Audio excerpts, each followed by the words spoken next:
Good afternoon, esteemed faculty, distinguished guests, and our dear students. A very warm welcome to everyone gathered here at the Imaginarium for this special lecture organized by the Jindal School of Banking and Finance. I am Mahima Kashyap. And I am Sankalp Agarwal. We are the students of JSBF, and we have a privilege of being your presenters for today's event. Today we delve into the subject that is the backbone of any modern state, that is the policy making, inspired by data. In the world increasingly shaped by information, the ability to harness data is what transforms visionary ideas into impactful real world policies. It is a true honor to have with us a person who has dedicated his life to this very cause.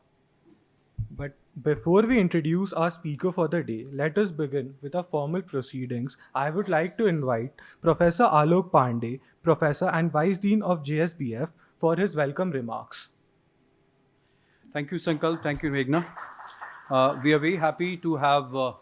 Ashish Kumar with us, who is the former Director General of Ministry of Statistics and Program Implementation. In fact, today's Indian Express is full of news.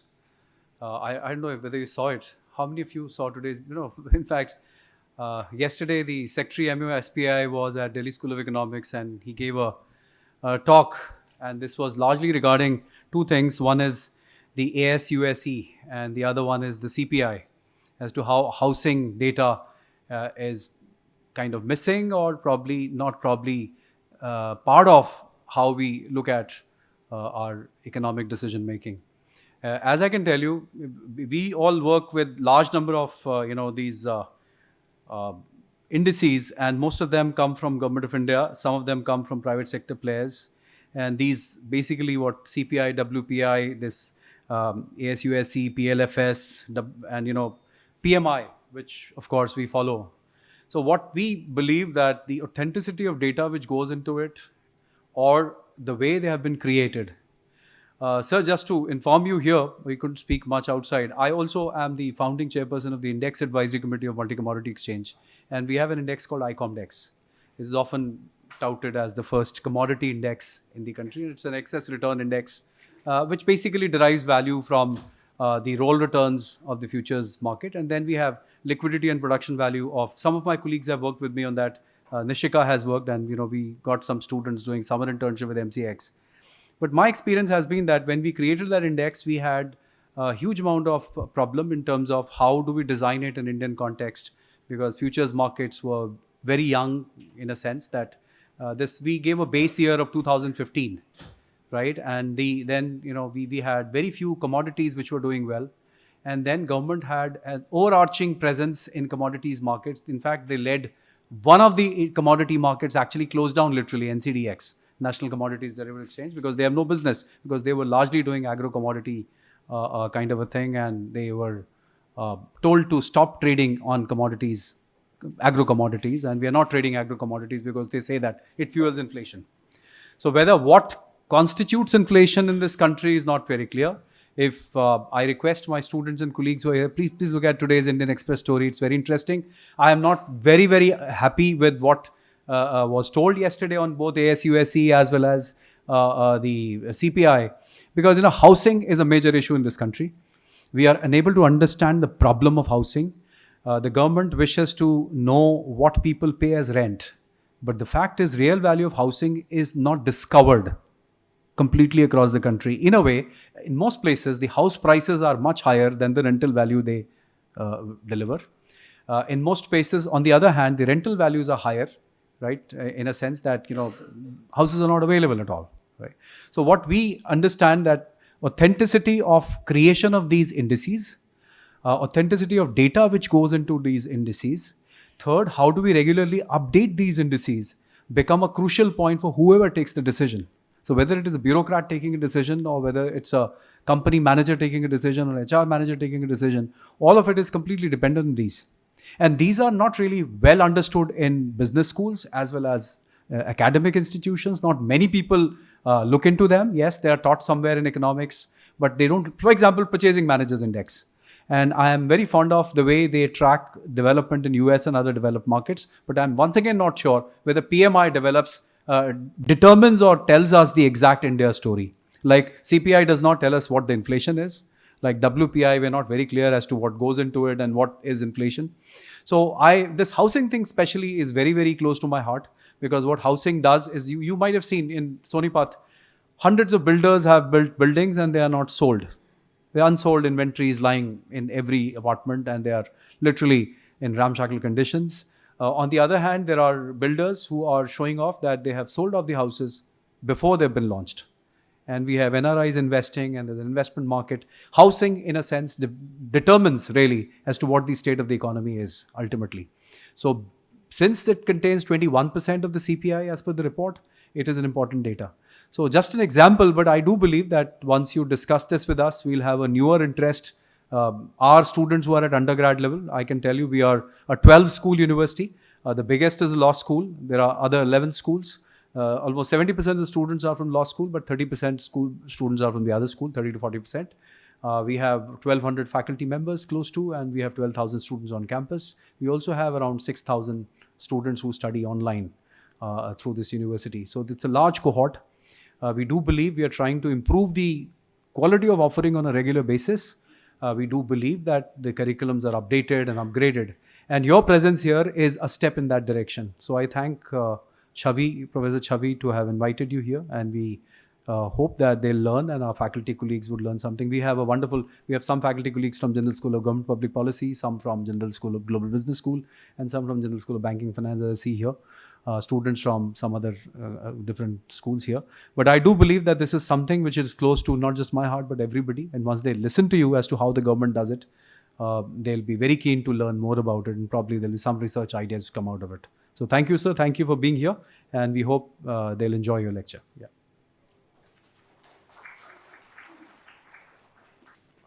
Now, I would request Professor Pandey to facilitate our guest.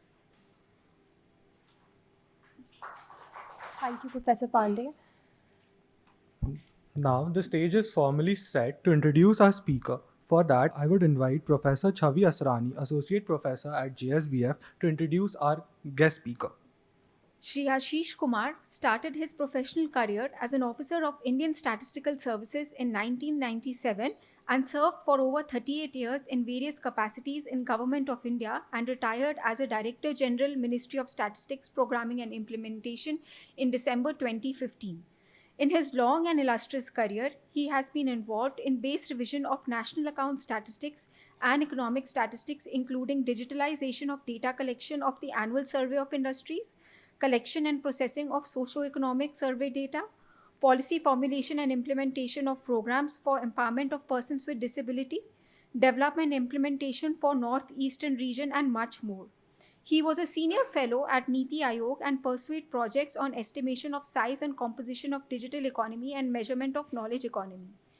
Prior to joining Niti Aayog, Mr. Kumar was director for UN Statistical Institute for Asia and the Pacific in Tokyo, Japan, where he was involved in strategic planning for capacity building of National Statistics Officer in Asia and the Pacific region, organization of short-term, long-term, and e-learning programs on various aspects of official statistics, including SDG indicator, use of administrative, mobile, and other non-traditional sources of data for monitoring of development. Shri Ashish Kumar is currently a distinguished fellow at Pehel India Foundation, a think tank. He is also an advisor and consultant on $1 trillion project of Government of UP. He heads 3 committees of Government of India: Committee for Base Revision of Consumer Price Index, Screening Committee for Grant and Aid Proposal set up by MOSPI, and Committee for Development of Gender Parity Index for Corporate Sector set up by Ministry of Women and Child Development. He also heads committee set up by the UP government for development of methodology for compilation of district domestic product and conduct of labor force survey, survey for unincorporated enterprises for pilot district. He is a member of advisory committee for preparation of investment friendliness index for states set up by Niti Aayog, and technical advisor group for measurement of knowledge economy by MOSPI. He is on the advisory panel to develop digital accessibility index in rural areas of TRI. He completed his master's in mathematical statistics from University of Lucknow, before going on to get PG diploma in business administration from University of Delhi and another master's in development economics from University of East Anglia, Norwich, UK. He has been a consultant on monitoring, evaluation, and official statistics for various international and national organizations like IFED, FAO, and National Foundation for India. He has authored numerous reports and research papers which have been published in Journal of Indian Association of Research in Wealth, in National Wealth, the Journal of National Sample Survey Organization, and the Handbook of Social Statistics. Once again, sir, we welcome you all. Thank you for being with us here today.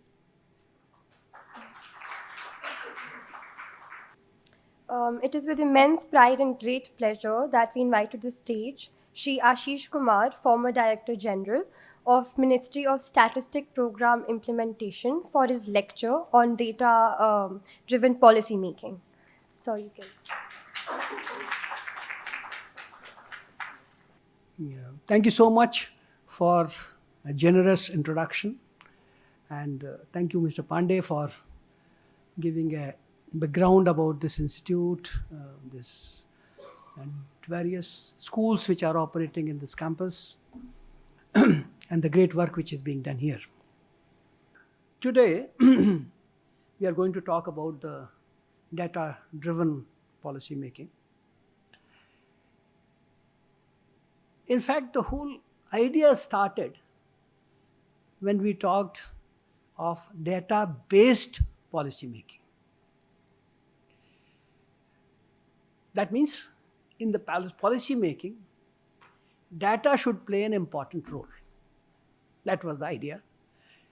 But in recent years, it has moved a step further, saying that it is not only based, it has to be driven by the data. There has been a debate recently in the United Nations with some of the people like OECD and others, Paris 21 especially, talking about, is it correct to have a data-driven policy making, or the earlier concept of data-based policy making is more important, relevant, and useful? That's a question. One should really think about it, because the argument which is given that data, ultimately the statistics or the data becomes reductionist. Because what you are trying to do in the universe, a lot of things are happening. And then you are trying to catch up some indicators, some pointers, on the basis of which we were trying to take a future course of action, how things should be done, what kind of correction should be made. So, many times people say that these indicators limit you. So, if you have a dashboard and you continue to look at the dashboard and saying that, look at, everything is going fine, CPI is 4%, less than 4%, we are fine, what is wrong? Where is wrong? But the problem is, because of this very reductionist nature of statistics or data-driven policy making, we lose the bigger picture. And therefore, dashboards are important, but dashboards are not all. And one should really think in terms of doing a little more, diving a little deeper into it, and then try to make a policy call that are we really able to make it or not. The question which you have rightly raised is housing index. Of course, the kind of difficulties which we have in the consumer price index, which was first time introduced in 11-12 base. I was there at the time when the government did it. And we had a lot of expectations saying that we will be able to bring out, because prior to that, on the consumer price side, we never had a comprehensive index. We never had it. We had a consumer price index for rural labor, we have a consumer price index for the industrial workers, we had a consumer price for agricultural labor, etc. But no comprehensive index except in the WPI, which is basically is not a consumer price index, it's a wholesale price index. So closer to the producer's price index than actually the consumer's price index. So a lot of margins they go and which affect the common people. At the time, various issues came. One of this was the housing price index. I thought maybe it's a good idea to a little reflect on what exactly has gone and what we are doing now. We are how trying to change it. The first problem was that collection of data on housing is a very complicated affair. As you have rightly said, there are inventories lying, there are high prices. You go to Noida or Gurgaon, you will find the apartments, the small apartments are very high rent, and also the buildings, the cost of houses. On the other hand, there are inventories lying in some other remote areas. The question is how to collect information and which one is the correct information. What should be the target?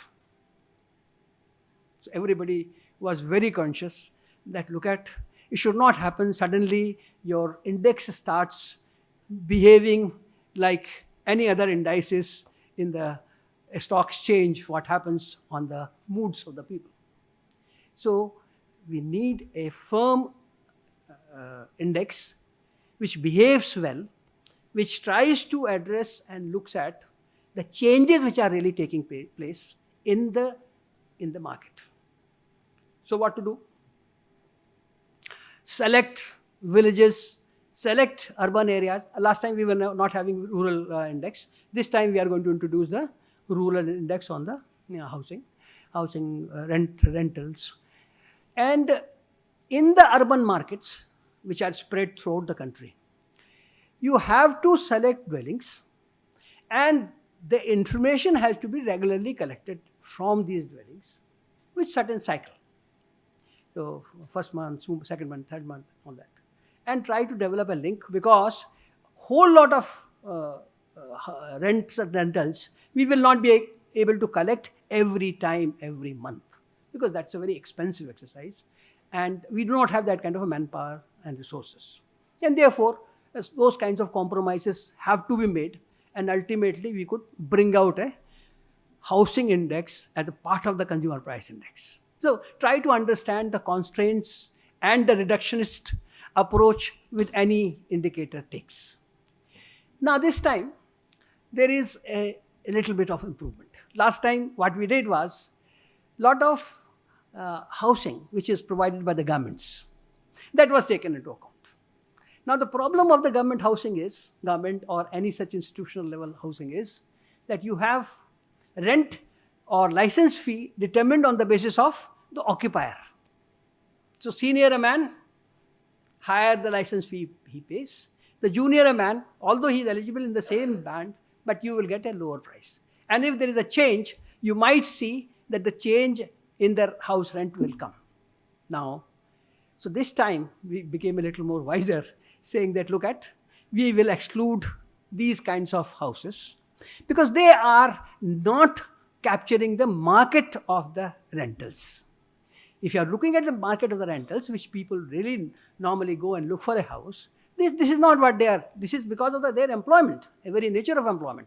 Supposing Jindal gives you a accommodation, why should I take it into in the price index? It doesn't really reflect. So that's one question which was agitated, discussed and fought, and ultimately the call is that try to see the open market operations, which is the right thing to do for the consumer price index. So that's a part of explanation, but not a complete explanation of the total costs going up, because this is the kind of economy, housing economy, one should really look at to see how the markets behave, how the inventories still lie there, but there is a demand and the very high demand, and the prices are also fluctuating accordingly. Second thing which I thought, this is a good time to talk, of course, and this is the consumer price part, a lot of new things we are trying to do in this consumer price index. One of the things which used to be that we have a comparison from a base year. So base year prices and then the current, and then keep on going. Now we are trying to do is, say, a regular continuing improvements. That also will help in bringing the right kind of items which are in consumption. Because what happened, Unfortunately, 2011, that last base revision took so much of time. Took about so many years, 15 years now. So 15 years, no index can be right, except whatever index you run, because the consumption basket has changed. The share of the food consumption has gone down drastically. And the nature of food consumption has also changed. You are not eating what we were eating in 11, 12. The fruit consumption has gone up, meats and eggs consumption has gone up, and the total allocation has also come down, whereas the non-food items are having a larger share. So if you continue to be stuck with the old base, you continue to give a wrong kind of signals of prices. That's one aspect. So we should always try to think in terms of changing it early. Or when we introduced it, we thought maybe after 5 years this will be revised. But somehow, because of the COVID, a lot of other problems, couldn't come. Now, this is a time when we are doing it almost de novo kind of an exercise. The second thing which is important is that many items become obsolete. So look at cassette players, a typical case. Because of the passage of time, they have disappeared, but they continue to be in the basket. So what will happen now? This weight, which is assigned to the cassette player, gets shifted to somewhere else, because cassette player is not available in the market. So somewhere its weight has to go. Now, whether it is going to the right place, you don't know, because there is a system which is adopted in terms of how this whole mechanics will work. And that you cannot keep on changing every year. You can't change it, because if you do that, then your comparability will be completely lost. So the important thing is that have a system by which there is a continuous improvement in the food consumption items, or the consumption items, all consumption items within a particular group. So supposing tomorrow a mobile phone which I have kept in the basket, if that model disappears, which they disappear very frequently and very fast, less than 3 months, 6 months and all that, we should be able to get most popular model and try to make comparisons. So there has to be some system by which you are able to replace the earlier item by something which is replacing it, which has the same characteristics or similar characteristics, in terms of which is a price determining characteristics, what we call is a price determining characteristics, and therefore we are able to continue to make it, and our basket keeps on updating in the sense what exactly is the most popular thing, and still it makes your comparison relevant. So you can always find out what exactly is happening. Third, and of course I'll spend some time on CPI, but then I'll move. Another important thing which is under a huge discussion, I don't know whether you people are aware of it or not, is the treatment of free food. What should be done?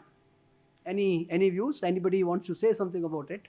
Government is giving for so many people to free of cost food.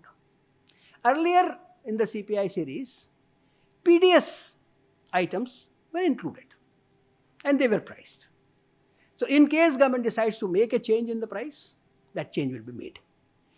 But now, zero price. Now what to do with that? IMF manuals, there are internationally standard manuals. They write that because the household is not incurring any financial transaction, not buying anything, then such prices should not be included. That is the because ultimately, if you're looking from the point of view of as a central bank, the central bank's point is that they use it for the control of monetary policy, repo rates, supply of money in the market, right? Now, if you're looking at it from that point of view, then the change in the price here will not affect, because ultimately the government is giving zero price for the consumer as a household. This remains immaterial to me.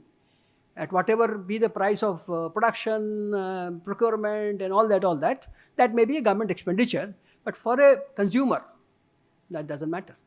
That's one thought of argument. And another important thing which has been argued is that, look at, ultimately, this determines the final price of the item which is in the market. So suppose we are talking of rice. Rice, zero price, rice PDS, and rice in the open market. Because certain people are already getting zero price rice, so demand will be having an effect on the price of rice which is in the market. And if that is the case, then you have already taken into account the free delivery of these rice. This is one whole school of thought which is arguing very strongly, saying that therefore PDS prices should not bother you. Another thing which is as a part of this argument is that ultimately lot of medical services, lot of educational services are subsidized. Are you taking into account those while fixing the price? While taking that price collection, when you are collecting the price, Ayushman Bharat, up to 5 lakh rupees, right? But what exactly the out-of-pocket expense of a household? Zero. If that is the case, you cannot take zero as a price. How much has been subsidized should be taken into account. That's another set of argument to further strengthen that why any subsidy is given, subventions given should not be part of this whole exercise. Now, the another set of argument which is equally interesting is, after all, the consumers in the society are being given certain commodity, which of course is free of cost. But tomorrow, supposing this zero price item becomes 1 rupee, right? Then what will you do? If it is not there in the base per se, then this will not be captured at all. Then how do you entertain it? You can't, in the running of a series, you can't change it. In fact, this is what has happened last time when the old series was going on. And the first time when this zero price was done, there were a lot of hue and cry saying that the government is giving so much and the price is so inflation has come down, but you are not capturing it. That's the argument given. Right? But that cannot be done as far as the principles of consumer price index is concerned. Unless you revise the base, you cannot change this kind of an item, because then your comparability is lost. So we are trying to find a way out, but this is a problem, and on which I think a note was also circulated by the Ministry of Statistics and Program Implementation, seeking views of people who are interested in the prices on price index, and they can always express. But what is the view, general view? How do you feel? Actually, there's one set of argument which says that if you recognize this as a part of the consumer price index, then it becomes a discouraging factor for the government not to convert this zero price to 1 rupee. Because whenever it will happen, the inflation will go up. You know that. Because from 0 it will go 1, and the moment it goes 1, that amount of impact will be there in the inflation. So whether you want to, which government will say, invite trouble for me? Ultimately, that's the question. But anyway, so these are some arguments. We are struggling with that. I'll be very happy to get more guidance. Not every political party, none of the political parties actually want to give away the right to dole subsidies. Recently in Bihar elections, we've got 10,000 rupees to each of the women, and I think that number is fairly huge. uh, and then they are saying that we will add up more money, and the other party says that we'll give government jobs to everyone. But everything comes at a cost, and that cost has to be monitored somewhere. So as a developing economy, I believe that we must understand what the money supply exactly is, so that we can identify inflation, and so that interest rates is correctly found out, so that people who need money, borrow money from banks, can identify what is the current rate. So that's what my view is. True. Very good. I do appreciate the concerns. Both sides have arguments. It's only a question of how you take it. Yeah, please. So I'm just wondering that so we are trying to understand from CPI the state of inflation. So of course, if there are subsidies and the government is pumping in money into the economy, there will be inflation, and that should be taken into consideration. But the prices, the actual prices that CPI is measuring, should reflect that, right? Yeah. So I don't see the reason why we have to specifically take into account subsidies, because this should be reflected in the other prices that are. Yeah, I mean, there is a strong argument by both ways. One way is that ultimately it gets reflected in the market prices. And if you are a typical neoclassical economist, you will say, forget about whatever subsidy is going on, but here is the price which is in the market. Take that, and that gives the correct price of the commodities and the inflation faced by the households. The other argument is, after huge money, even if government pays, it is not necessarily the person himself is paying, but after all, the money is coming from the taxpayer. So ultimately, so much of money is going there, and you are not accounting for it. Is that correct? We raised this question to the IMF. And IMF also, first they kept, their own manuals never says about it. But when we discussed this, and one of the experts came here, and then we raised this question, and his argument, no, I think you can take into account. So that's the kind of, they said, why don't you put it in your manual? Oh, no, next time revision we will do it. So, but anyway, that kind of a debate, but we have to take our own decision in the context of our country, how IMF, because they, internationally, they have to take into account various variabilities across countries. So every country has to make a choose, and it depends. Okay. So what problem happens over a period of time is that when you keep prices artificially low through subsidies and the numbers are not found out, it reflects in the quality of financial institutions and regulatory decisions which the regulators take, which is the case in China. So China has everything right except for its financial institutions and regulators. We have everything wrong except for our financial regulators and financial institutions. Right. Okay. So, the whole idea is that young people who are attending this lecture, probably, I think data-driven policy making is not just about the indices, it's about a whole lot of other things where, the surveys are conducted, and the census, which has been delayed already by 15 years, and other things. But I do believe that the more correct and straightforward we are at the beginning, then we don't have a baggage for them as they grow older. Correct. Yeah. Okay, thank you. So let us just leave from this topic at the moment. Let us move to another area in which I am presently working very closely. A couple of governments, the UP government, of course, Assam government, and also Madhya Pradesh government.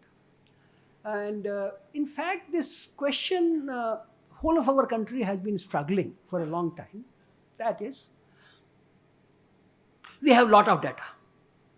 We have a huge amount of data. And with the digitization, lot more data has become available. But unfortunate thing is, and it is not only in India, world over, lot of this data is not used for the purpose of policy making. Now you will ask this question, why? When so much of data is available, why are you not using it? There are number of arguments about it. People say that people do not have their capabilities to handle this much of information. They do not have reliance on many of this data which is coming. So it remains as a unused lot of data.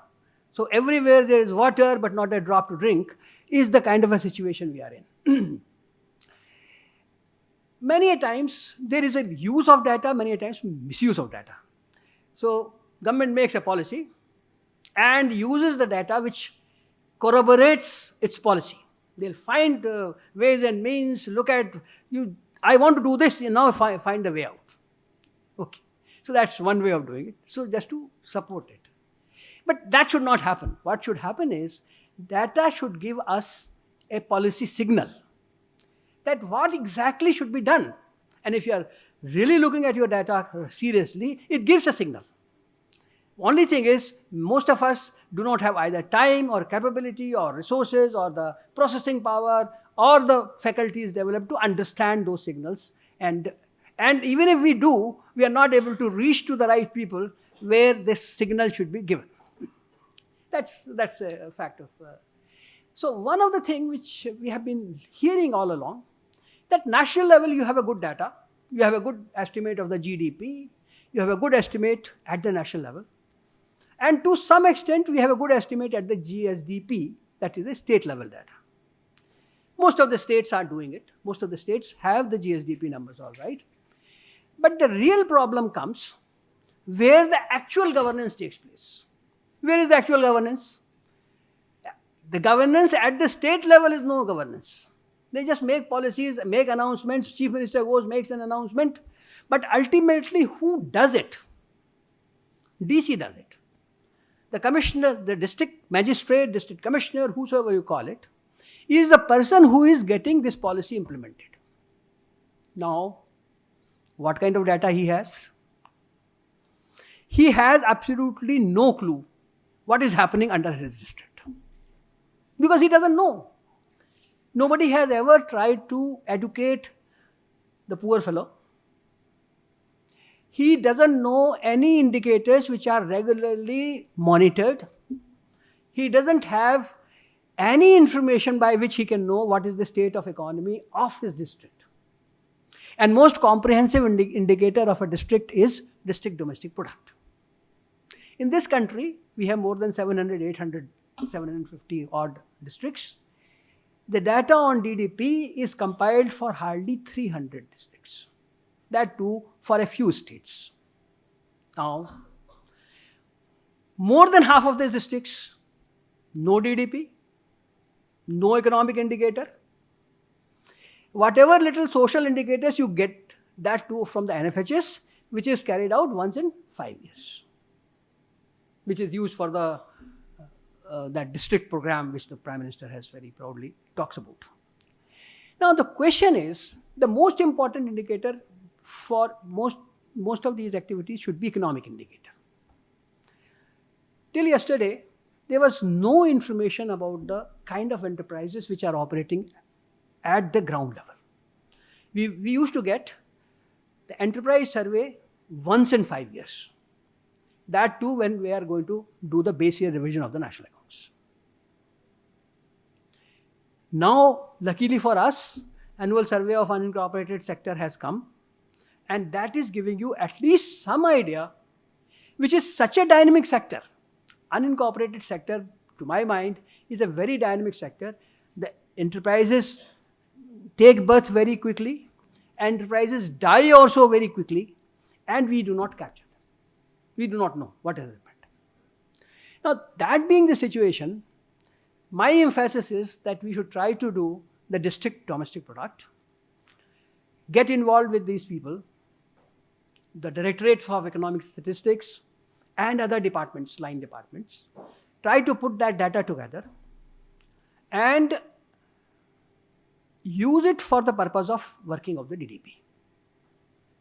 There are two methods which are used for the purpose of DDP. One is the allocation method, that is, you get the state estimate, GSDP, and then divide it to states depending upon what kind of economic activities are taking place. That is what we call as an allocation method. But I have my views on that allocation methods are based on some indicators. Now these indicators, how good they are, how effective they are. Typical example, I will give you one or two. Transport and communication, right?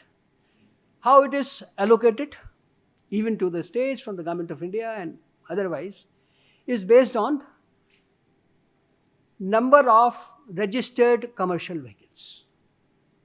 Right?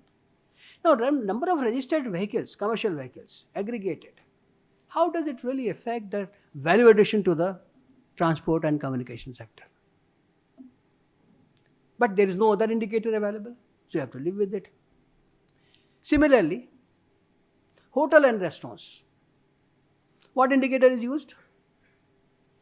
It is the tourist footfall, which determines how to allocate it from the Government of India to the states and from the states to the districts.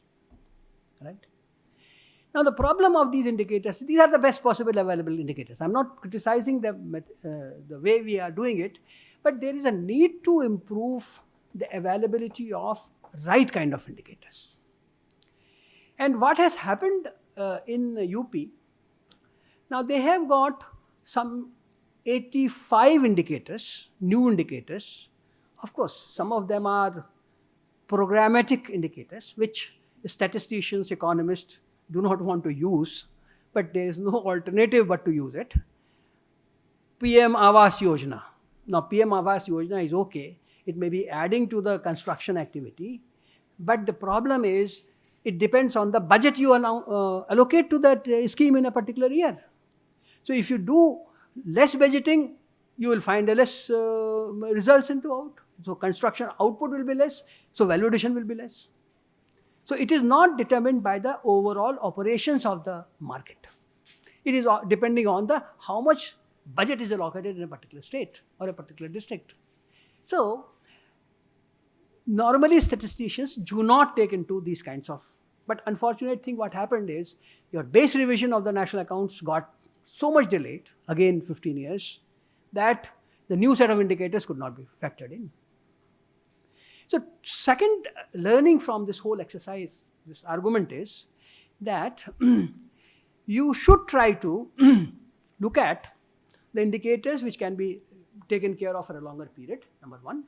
And number two, always try to look at the alternative set of data. Now, digitization is taking place. One of the major argument which is being given is that GST is a source of huge data. But unfortunately, the GST data is not being shared. It's not so easily available.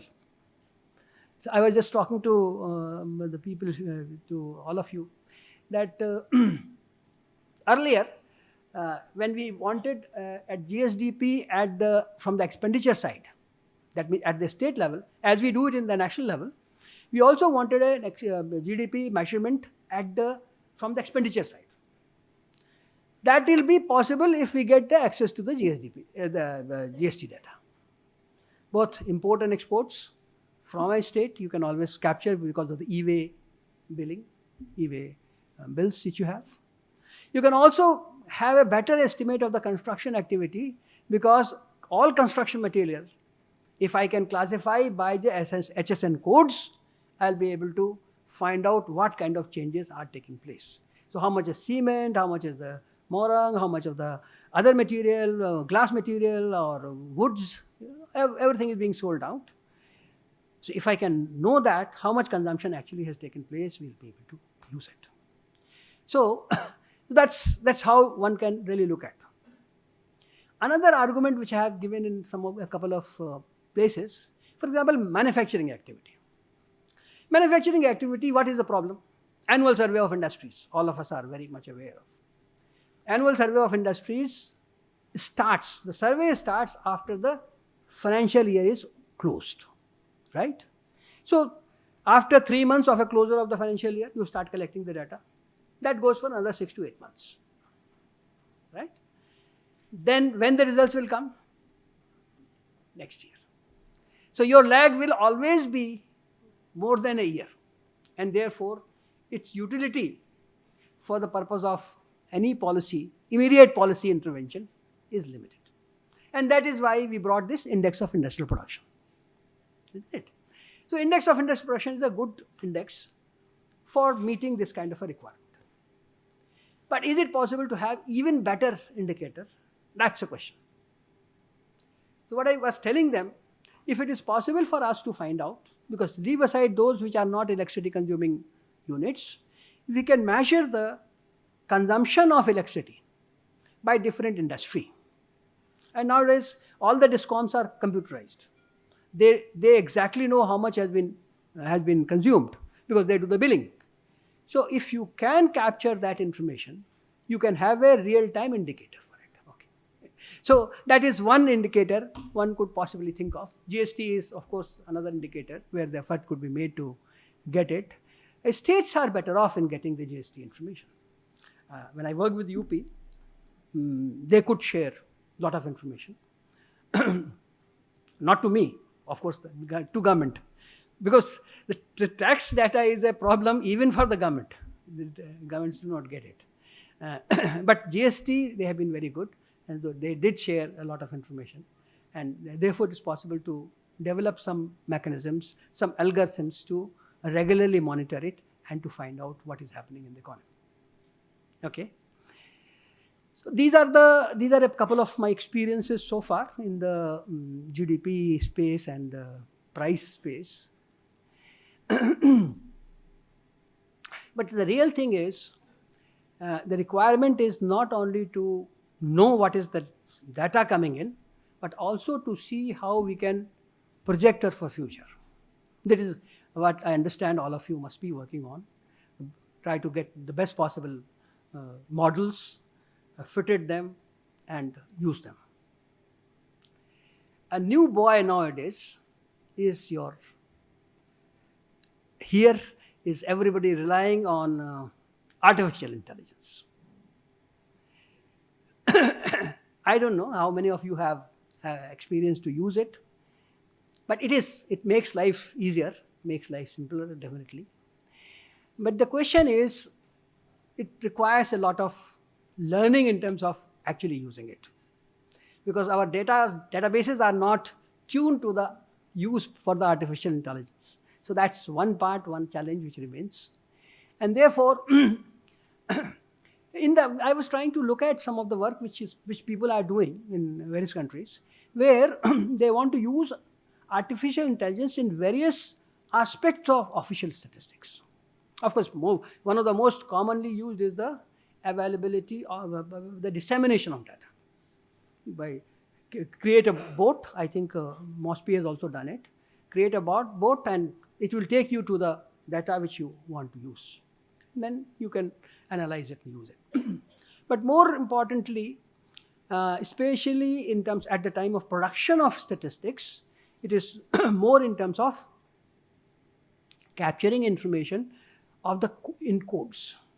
That's a real challenge, because if you want to classify by the National Industrial Classification or ISIC, or you want to classify by National Classification of Occupations, or any other classification, even HSN, to search and to give a code, even if you have a drop-down list, it becomes very, very difficult and very confusing. And you get a lot of irrelevant coding being given. So that's one challenge which probably artificial intelligence, some people have been successful in doing it. Indonesia has done it. A couple of Western countries have also done it. So that's one area which is happening. So it is important, final few words, that we use data and use data for the purpose of policy making, for the purpose of monitoring it, and for the purpose of finally course corrections. All that is required and is being done to some extent, but there is a lot more scope to do and a lot more analysis has to be carried out. Thank you so much. It has been a great pleasure.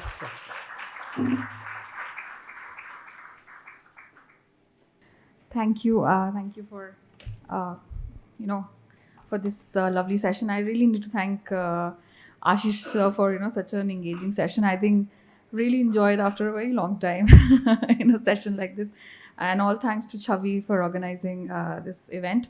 And I would like to highlight that I am not an economist, as well as that, one of the attendees was saying. I'm not at all. I'm far from economics. I'm a mathematician. And but for me also, it was very engaging. It was a very good learning experience for me, and I resonated with a lot of things you said. I am a business school supply chain person who has no connection to public policy.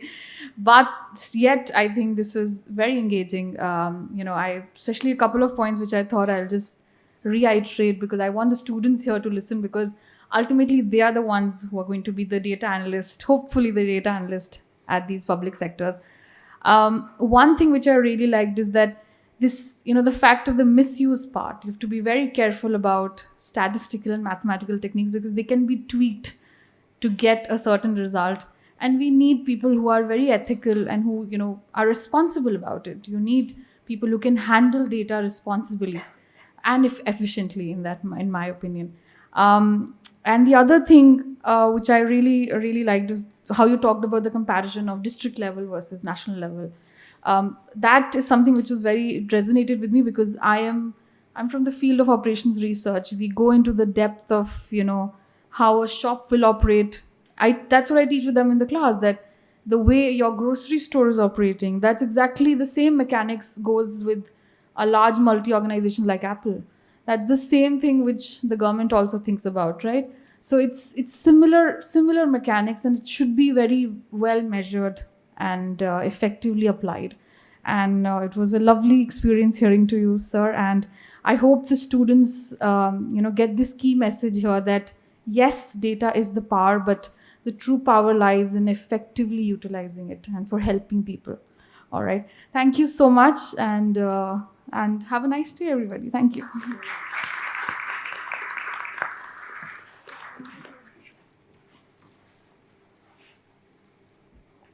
Thank you, Professor. On that note of gratitude, we come to an end for today's lecture. We hope this session has been inspiring for you as it has been for us. To pursue knowledge powered by data continues. Thank you, Sir Ashish, for gracing us with your presence and wisdom. Thank you, our professors, especially Chavi ma'am, for making this possible. And at the end, thank you all of you. Thank you for active participation.